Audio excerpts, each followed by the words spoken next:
So it's 5:37, and we have quorum. So I was thinking about this. Let's just start with roll call. So Julie's like, "What are you talking about?" I don't know, but I'm here. We always take roll call. Okay. I mean, like at my other meetings. So I was like, I'm just gonna start taking roll call. All right. Julie Hardesty. I'm here. Eve Yarrow. Here. Maria Douglas. I think I'm here. Liz Feigl. I'm here. Molly Otto. Here. Susan Hengel here. Currently Jennifer Belton, not here, or Tiana Aroje, not here. All right. The commission shall serve in an advisory role to assist residents, businesses, and the government of Monroe County in addressing issues of gender equity. The mission is to advance the status of women and marginalized genders in all areas of county life.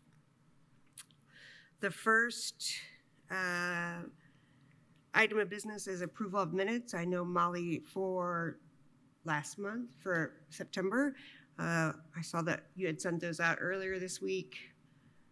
Has everyone had a chance to read them? And if so, do I have a motion to accept them?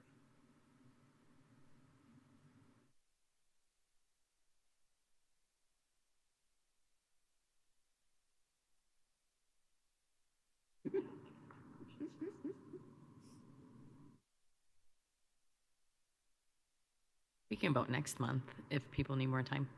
No one read them? We are not making a motion to accept them? Well, I have not had the capacity to read them, to be honest. What? Looking at them now.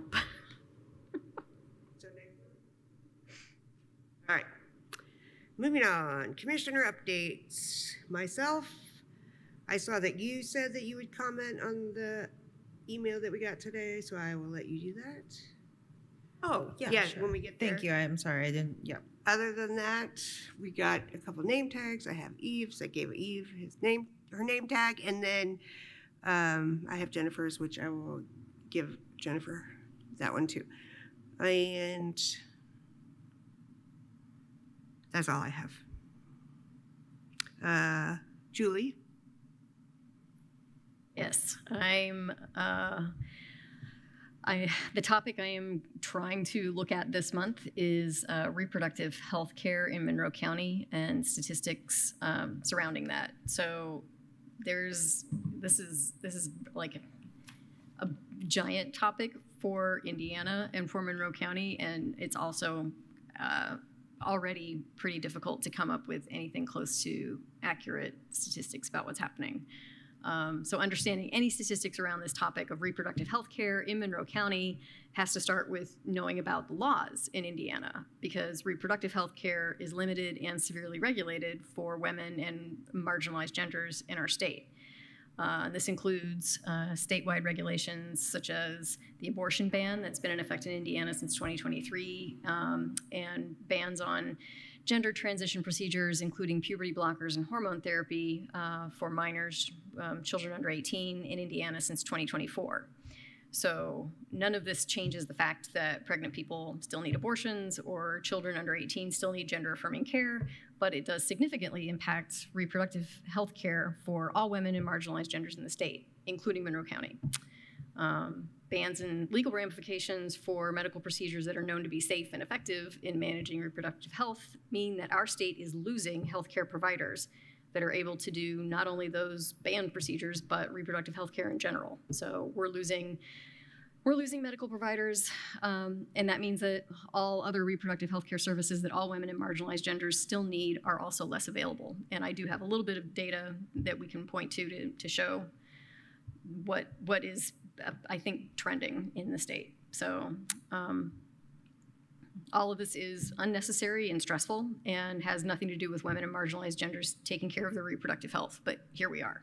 So I think the best, most recent info that I could find is from an organization called the Commonwealth Fund.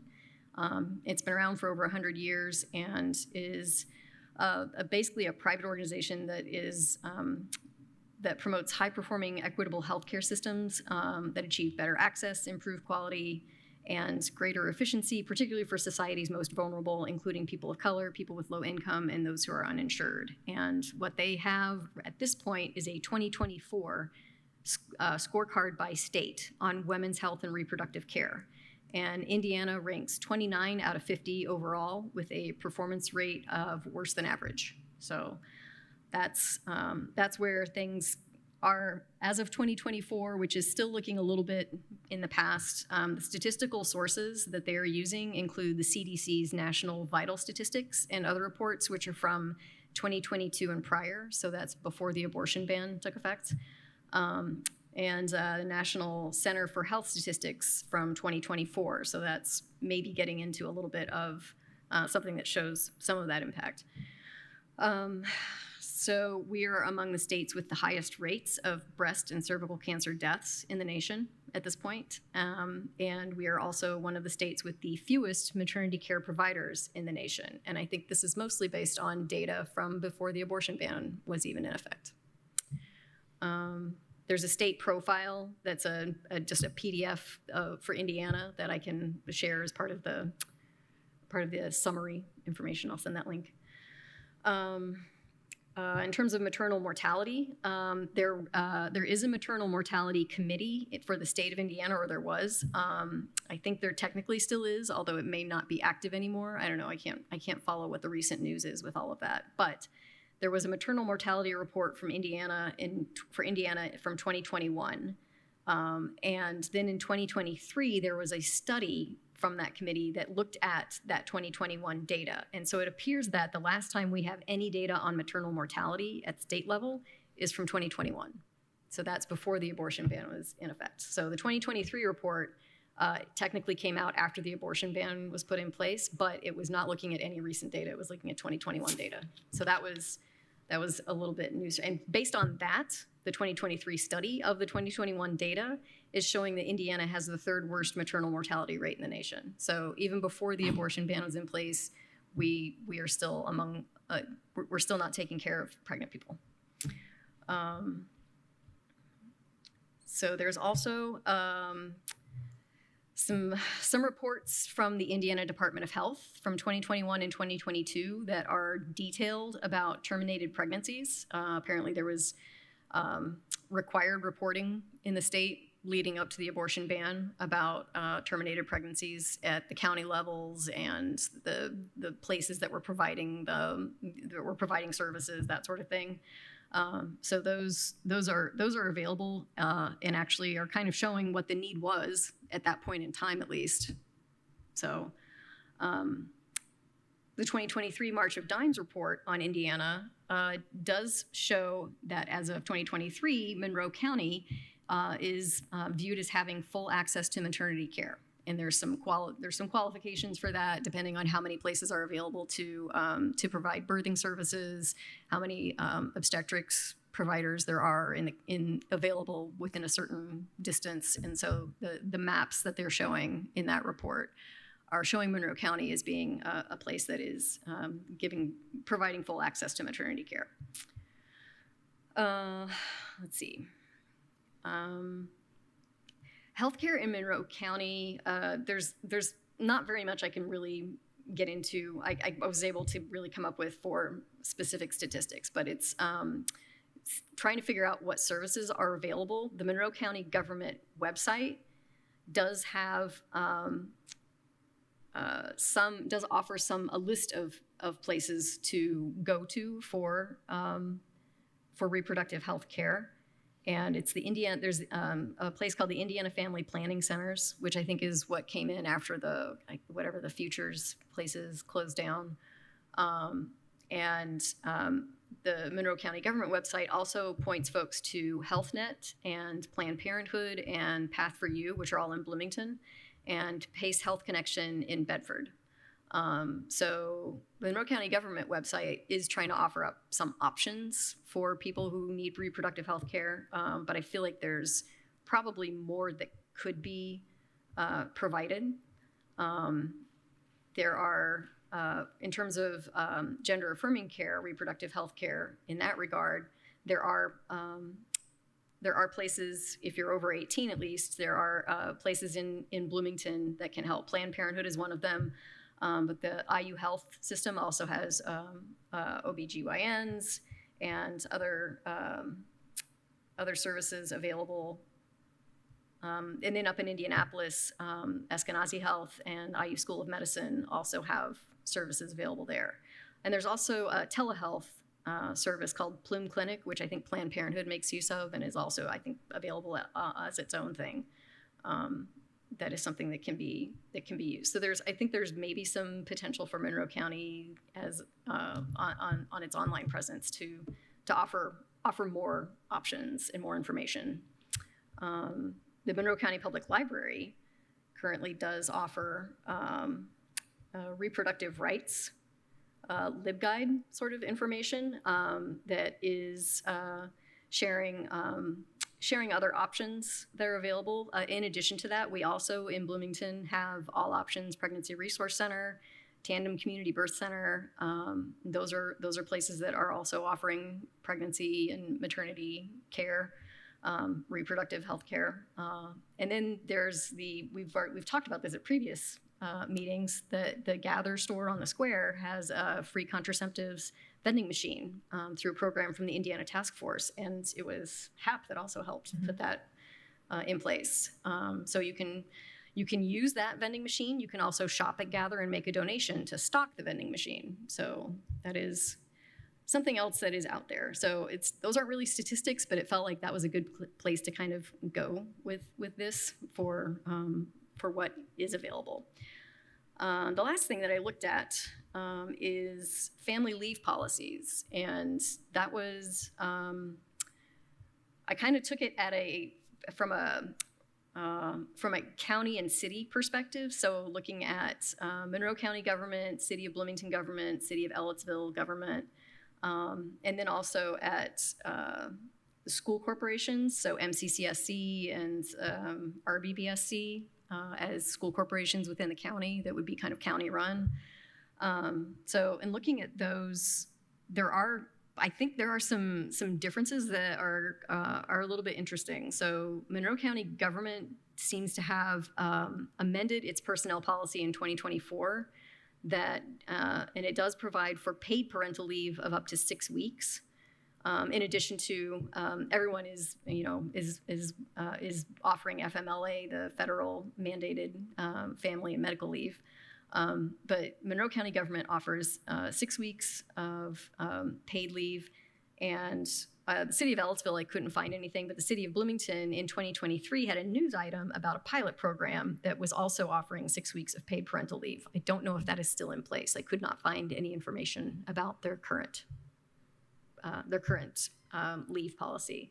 The school corporations, however, are a little bit different, and it's looking like parental leave is 8 paid days for Monroe County schools. And then RBBSC is, if I'm understanding it correctly, is only 5 paid days. What in the world? Oh, I'm sorry. Yeah, so I think there's something to look into with that with school corporations, because that seems pretty different and surprisingly short. So unpaid leave, I think there's still Monroe County School Corporation. It looks like 1 year unpaid leave is still is an option, so you can be gone and come back to do your position, but it's an unpaid leave.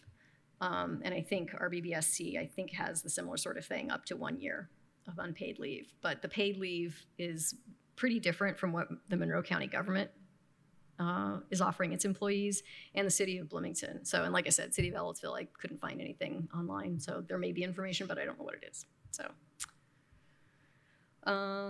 So that's, I think, kind of the long and short of it. Community, I'm looking because I don't remember, but did you look at the Health Equity Council website? Do they have any sources? They didn't seem to have all that much about reproductive health care in particular. So yeah, that wasn't something I came across in their information. Maybe I missed it. It's possible that is something that we should look at, but because I'd been looking at that for healthcare for women previously with the last month's topic, but it didn't seem to really get into reproductive health care. So. And I can't remember when the report was coming out, but it's possible that things were changing so much that it may have just been hard to understand what they could look at and talk about realistically. So, yeah.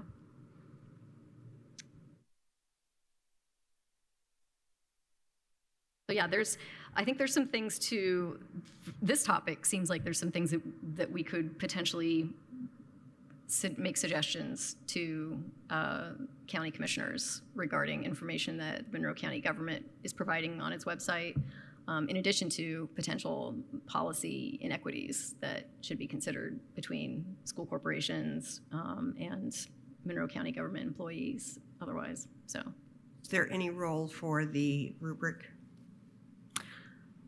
we could take, yeah, that is, I mean, the policies itself, I think both, I have to look at what it was that it's collective bargaining contracts, which may or may not be the sort of thing that you can use the rubric on. Maybe it would work, but possibly. Or add something to the rubric about, Yeah. leave in some way? So yeah, what we've got from the school corporations is not necessarily, I guess it's the policy in terms of the contract that they have for whatever the time period is. So I guess it could probably work similarly using the rubric. So whose collective bargaining agreement are you referring to? I missed that. This one's the Monroe County School Corporation. Oh, the school Yeah, corporation. yeah. Okay, thank you. Mm-hmm. Yeah. And it might be the same with RBVSC. I'm not sure. Yeah, I think it's the collective bargaining agreement at RBVSC as well that I was seeing. So.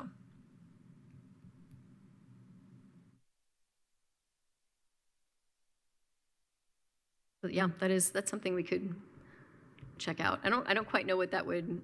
Yeah, like we can see what it does, but I'm not, seeing what the differences are between paid leaves for parental leave. I don't know that the rubric would get at that. Looking at one policy, looking at multiple policies, maybe we would pull something like that out. But yeah, All the times for Jody not to be here, she was on the board. yeah. Anyway, I think there's something that's like the Women's Commission could actually take a look at this and potentially have something to bring up and ask about. So Jody was on what board?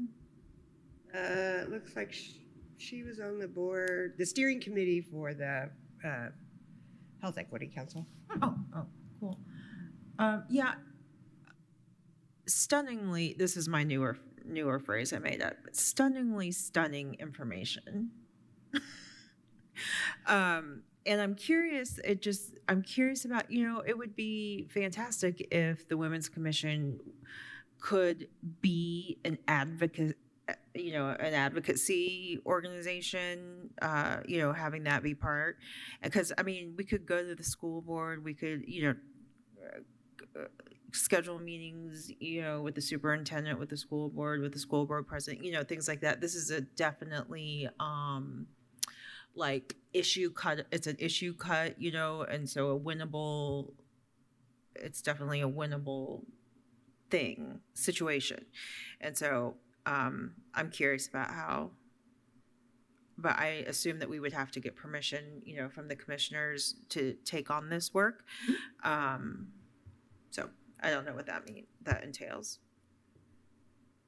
But thank you for that, that bad, good, the information. And I'll do the summary and send that over to you, Molly, for minutes.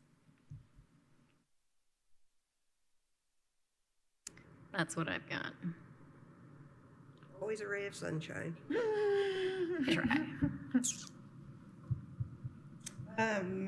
Do any other commissioners present have updates? Molly? Eve? I do not. October 20th through the 26th is National Estate Planning Week. So just a reminder, if you don't have documents in place or if you have any questions, I work at an estate planning firm, so happy to help. Important. Especially for women. For what? women. Yes, absolutely. Maria? Just piggybacking off of what Julie said, I wanted to let everyone know that the ACLU is inviting everyone to a community town hall on maternal health and reproductive access on October 23rd at 6 p.m. at the downtown library. And just a little, this is on Facebook. Also receive emails if you get the ACLU emails. Across Indiana, families are navigating what it means to thrive during pregnancy while raising children and when making deeply personal decisions about their bodies and futures. As we prepare for the next legislative session, we're bringing neighbors together to talk about what's happening in our communities across the state and around the country. So, what to expect, stories and insights from people on the front lines of reproductive care, space for thoughtful, respectful dialogue across viewpoint. It's information on upcoming legislation and how it impacts your family and community, and clear, meaningful ways to take action. So, again, that's October 23rd at 6 p.m. at the downtown library. Is there a room number there?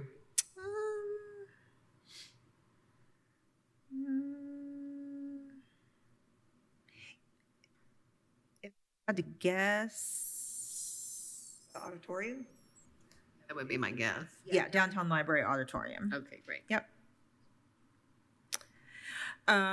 Also, I wanted to make another announcement / plea that if anyone in the community or anyone who's listening to this, or if you know anyone who has received one of the letters from our beloved Clerk Brown in terms of having to prove your citizenship in terms of being registered to vote, please contact me, Maria, Maria, at HoosierAAP.org. My organization, Hoosier Asian American Power, can help navigate that process to ensure that you're registered. We are also very interested in supporting individuals who may be affected by House Enrolled Act 1264, which has, I'll say it, spawned these letters. Do we know how many letters people have received in the county? In Monroe County, 39. Thank you. At the time of Clerk Brown held that roundtable 2 to 3 weeks ago, 3 weeks ago maybe, and at that time it was 39. And I will also report from that roundtable, she reported that one of the individuals who received the letter, because it was in their hopper to do it, and they have to do these things that are in their hopper, that's what they call it, had never had a temporary ID, because that's what seems to be flagging people is a temporary ID. But he called and said, I have been a citizen since I was 3 years old, and I've never had a temporary ID.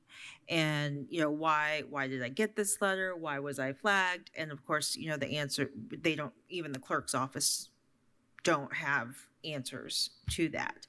I think she said she also had a couple, or at least one, if not a couple, calls from people who are like, I'm not trying to vote. I know I can't vote. Like, are you trying to deport me? So some fear with these letters, that for whatever reason they were flagged, they had to receive these letters, and so causing fear in some of the members of our community.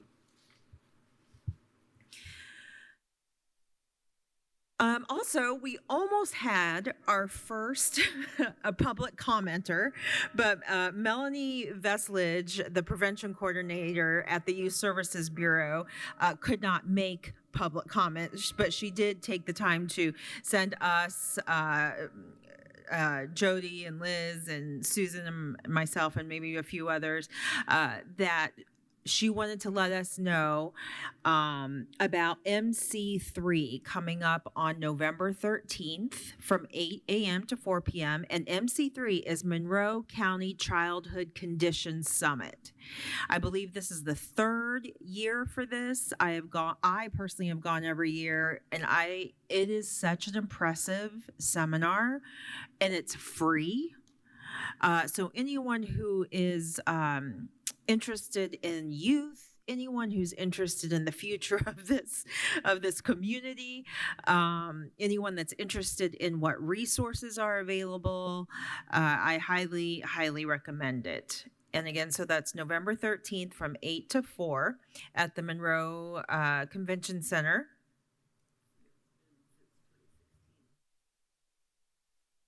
That's BTCC.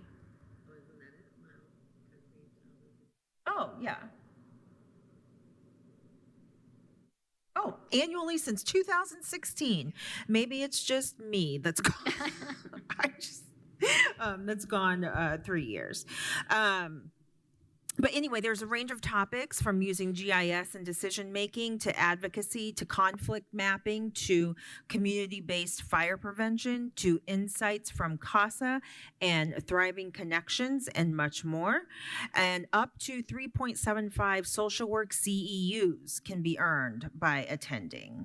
And again, the event is free and open to the public.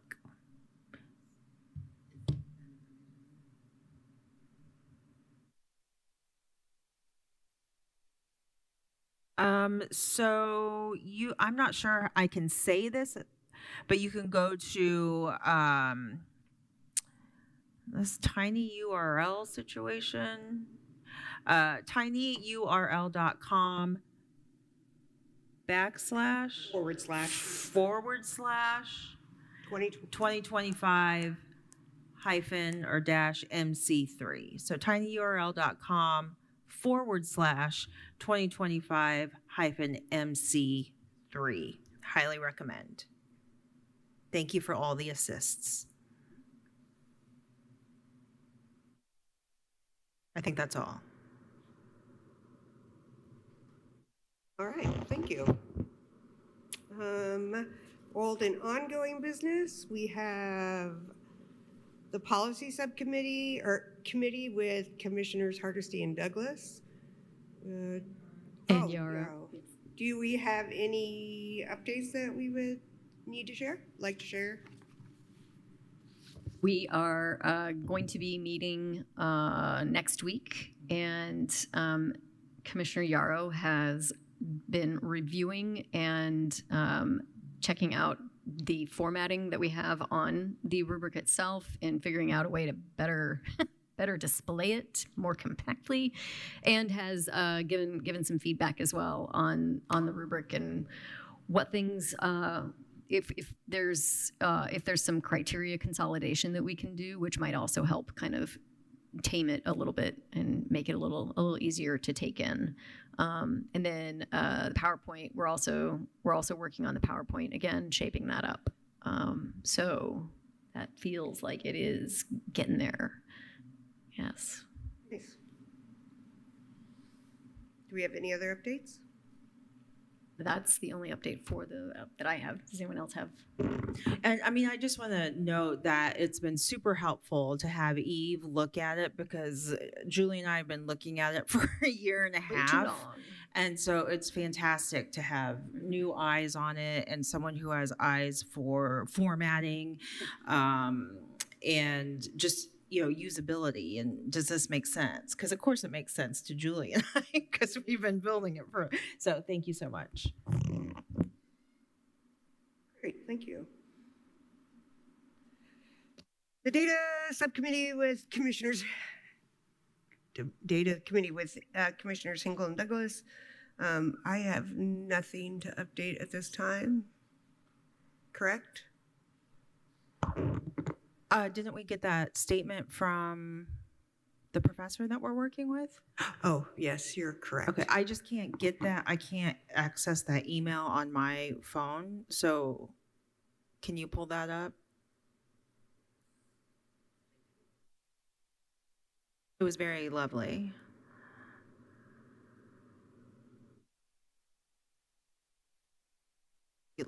search for Lovely.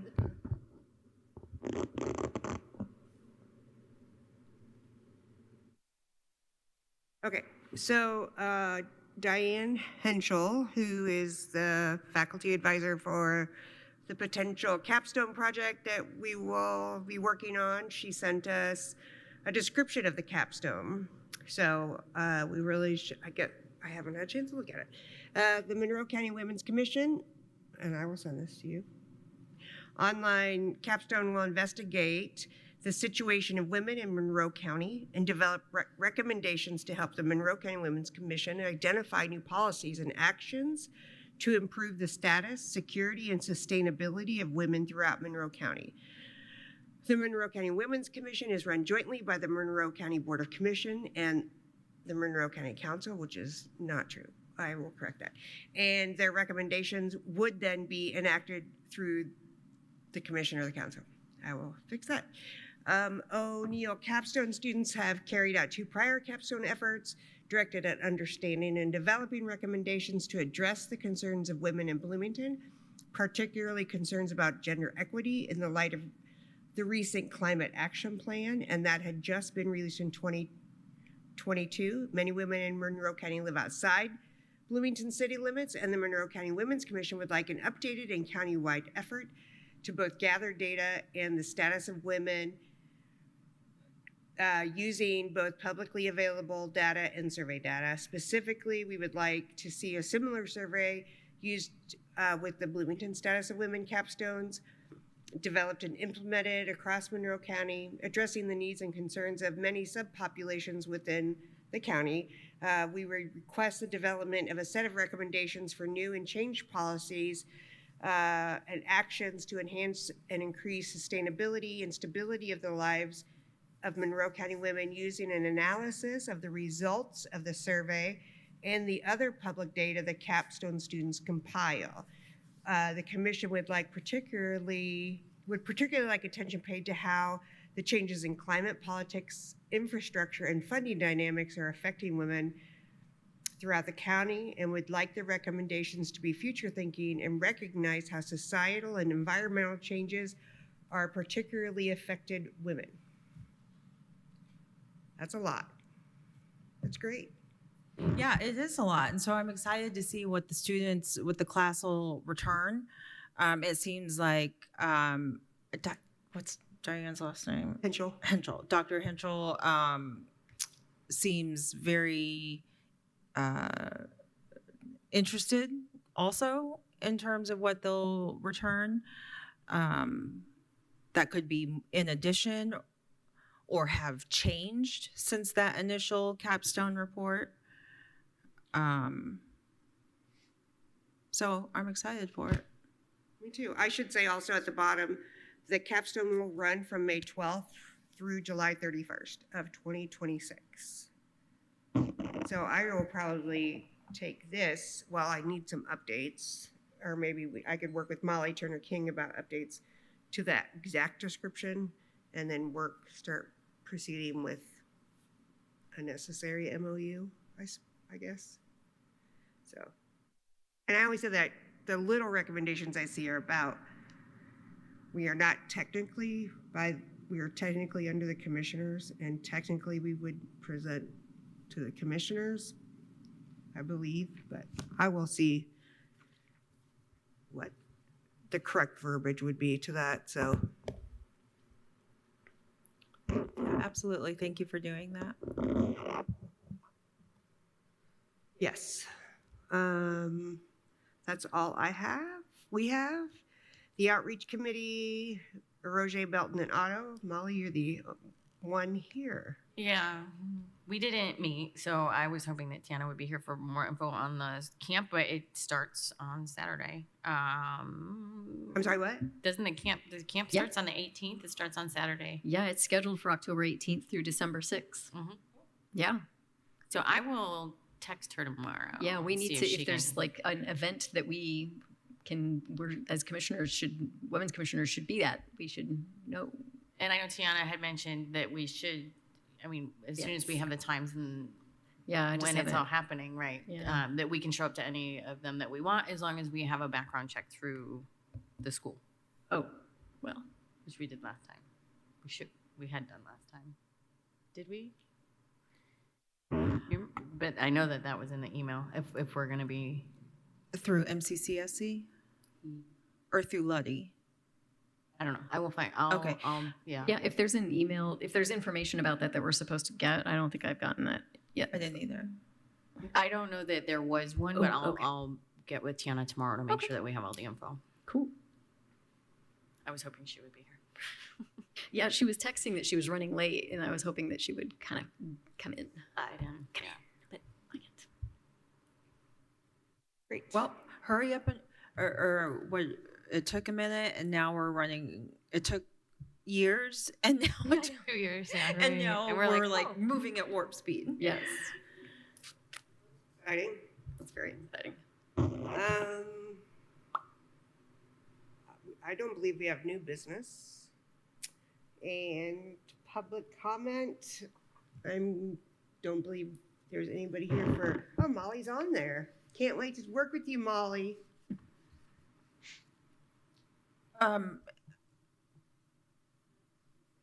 Anyway, Okay, so just in terms of new business, I'm curious about what everyone thinks about asking the commissioners or exploring advocacy opportunities for this commission.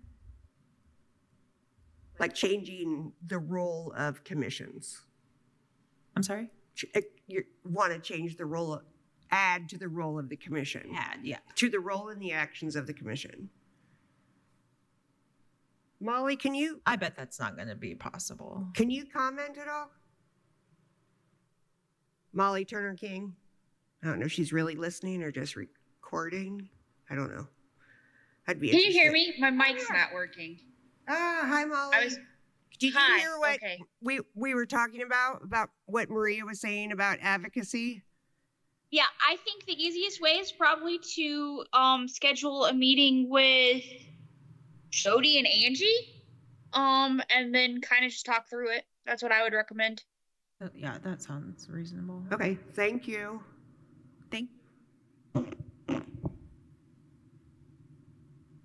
Yeah, that'd be amazing if we. Yeah, because right now we're just advisory. Okay. Do you want to try to get that scheduled? Or how do you want that? How do you want to proceed with that? I just want to get. Let me think about it, if that's okay. Because,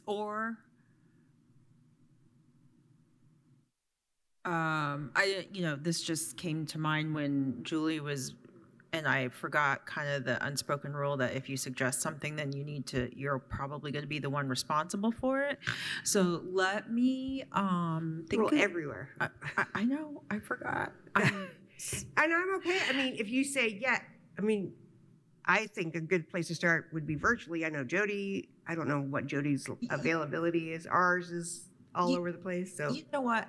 For me, as president, for you, if you think this is something that is worthwhile having a meeting about, set the meeting and I will attend if I'm available. would you prefer in person or virtual? I would probably prefer I virtual during prefer daytime hours. Virtual, yes. Just for legit like travel time and all that, or lack thereof. Okay, I'll see what traction I can get. I just know that you are, yes. Okay, I will follow through. Anything else? I forgot to ask you, I didn't include you, Liz, and I forgot, council member Fidel, if you have any comments or news that you would like to share with us. Just happy that the budget's been adopted for the county. Yay. That's really what we've been focusing on the last 2 months very heavily. So we have some more things to follow up on the 28th of this month. And then we'll be back to some sort of a dull roar, I think. So I'm looking forward to the dull roar because it's been a very intense 8-week period, but Yeah, good, but I've- good. Yes. but good. A lot of discussion about lots of things. So a lot of things have been brought up and aired and thoroughly vetted and analyzed and everything. So there's just a lot out there to think about. So Well, thank you for that work. I'm curious if we have a line, the Monroe County Women's Commission has a line item in the budget. if so, I would think it would be under the county commissioner's office. Under the, okay. Because you're appointed through the That's right. commissioners, right? Yeah. So I would think when you have your conversation about this We can thing, ask you that. can ask that then, for Okay, sure. very good. Thank you. Yeah, I would just double check then. They should know, Angie or somebody should be able to tell you what the history is on that. When I served on the commission many years ago, I don't remember there being a line, but things change. So, We've had a line for a couple years, so.